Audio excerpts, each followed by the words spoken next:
Good evening. Today is Tuesday, and we are doing just what we plan to do, which is to do another reading of yet another column from the African Times newspaper, a paper I wrote column for called Africa Media Watch.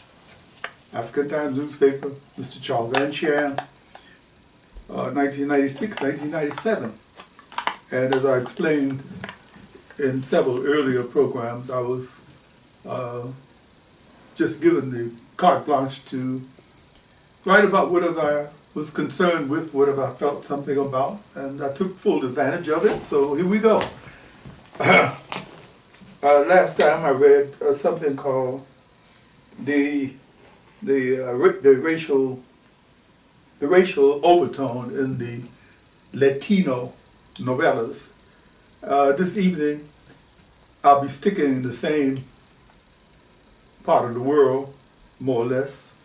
We're going to go to Brazil by way of Africa. The piece is called Let's Talk Capoeira, an African martial art. And here we go. Drinking from your capoeira cup. Oh yes. Can you see that side?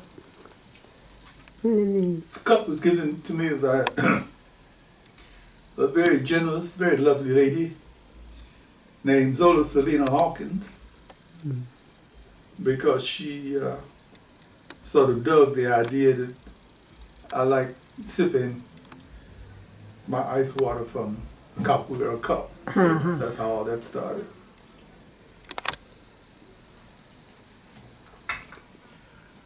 Do we have a martial art?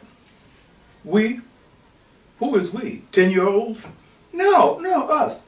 African Americans. Africans. Yes, we do have a martial arts. It's called capoeira. Why do you ask? Because me and Jimmy Choi were talking about martial arts, and he said he had never heard of an African martial art or an African American martial art. Those words were the provocation for a 45-minute lecture on the African Brazilian martial art called capoeira. Talk about from the mall, babes. Yeah. Cedric Adams, wizard artist and good friends, introduced me to Henrique Cristobal Garcia do Nascimento in 1978, and in the dance martial art that he was, and to the dance martial arts he was teaching in the favelas of Upper Ecopar. Here is the brief form. When the Portuguese opened shop for the blaxploitation slave business in the 1500s, they snatched a large number of Africans from Angola and whipped them into the cane fields of Brazil. Most Brazilians agree that capoeira was originally called Angola. The Portuguese had no idea that they were inadvertently transporting the creators of the second indigenously developed martial art in the Americas.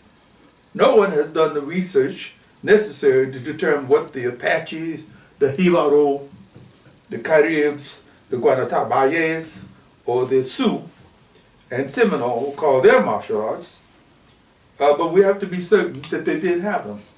Right now there's a program going on called Native America, and it's making an effort to show that Native Americans do more than go to powwows. I wish they would reveal something of their martial arts, but maybe that'll happen at some point, going right along. Ironically, it seems that all of the indigenous peoples of the New World, Africa and Asia, have developed martial arts, but not the European colonizers, exploiters. More research is also needed in this area.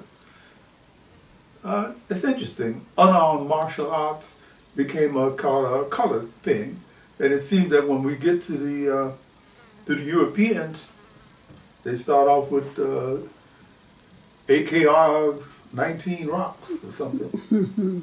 The Africans that the Portuguese took into Brazil were practitioners of rituals and dances that emphasized the use of the feet. In Brazil, this emphasis on footage became the martial art that we now call capoeira.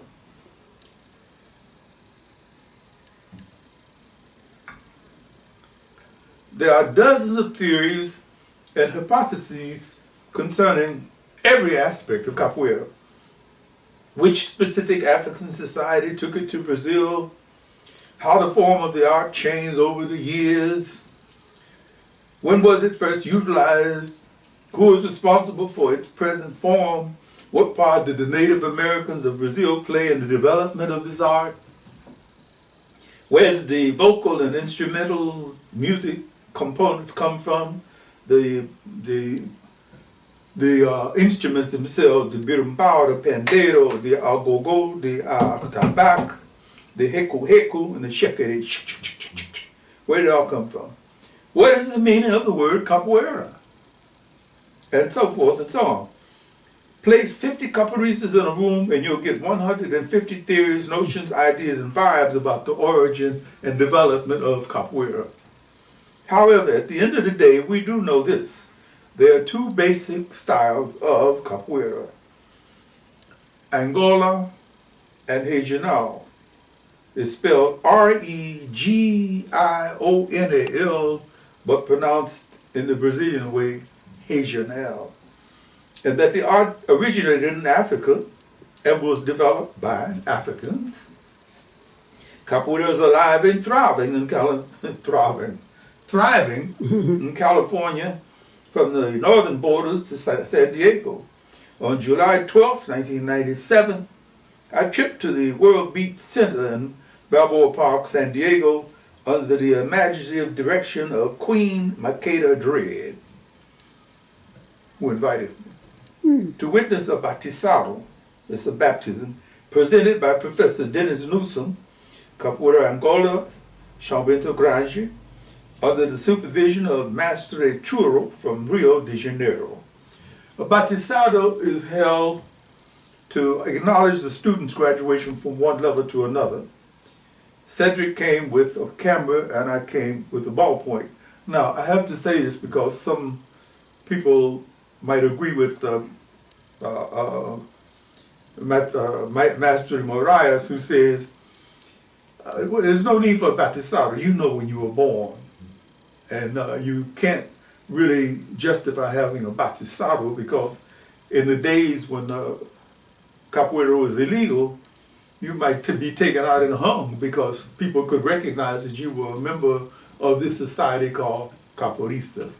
So here we go again.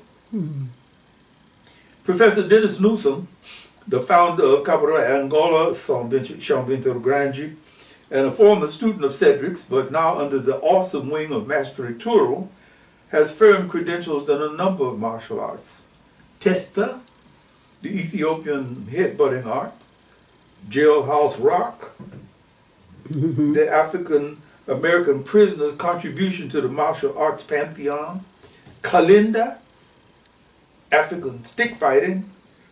What did I tell you? Well, that's another kind of thing. Yeah. Sabate, the French boxing, as well as proficiency in several Asian martial arts, in addition to Capoeira Regional and Angola. The group that Professor Newsom has started in San Diego, California, with the participation of a number of at-risk youth, we spoke about that the other day, has to be considered one of the most exceptional collections of capoeiristas, the people who play capoeira, one of the most exceptional collections of capoeiristas in the country. Capoeira is an extremely complex art.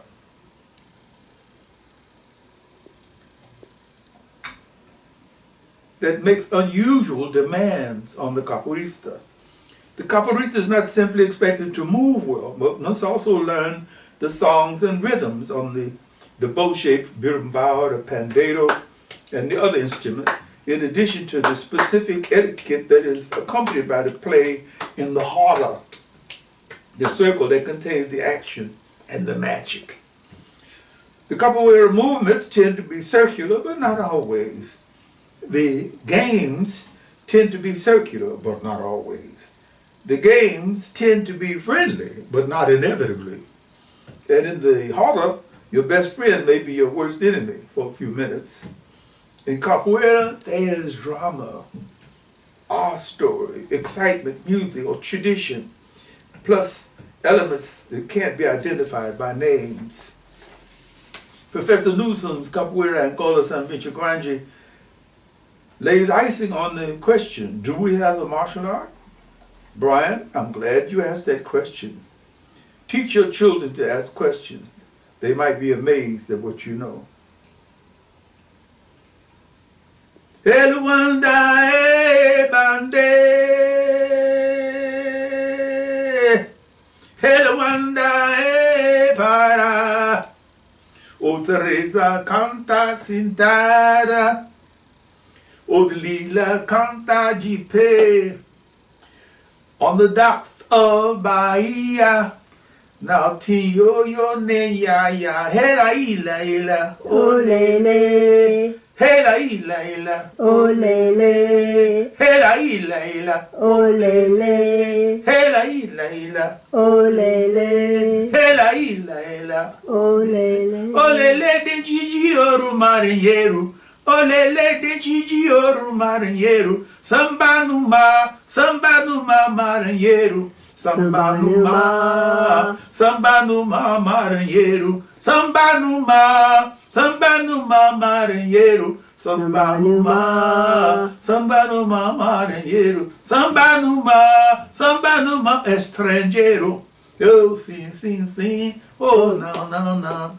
Oh, sim, sim, sim, oh, não, não, não. Oh, sim, sim, sim, oh, now, now, now. Just a little taste. Thank you, Zola, for your chorus. I didn't know you were there until I felt your vibe. You got it, kid.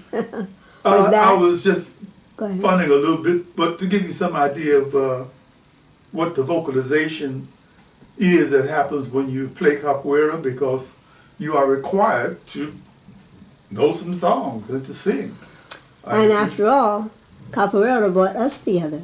Yes. Yes. Okay. And that's another story for another time. Your website is www.odiehawkins.com. I like that. Thank you so much. You're quite welcome. And I look forward to seeing you again next time. Yes.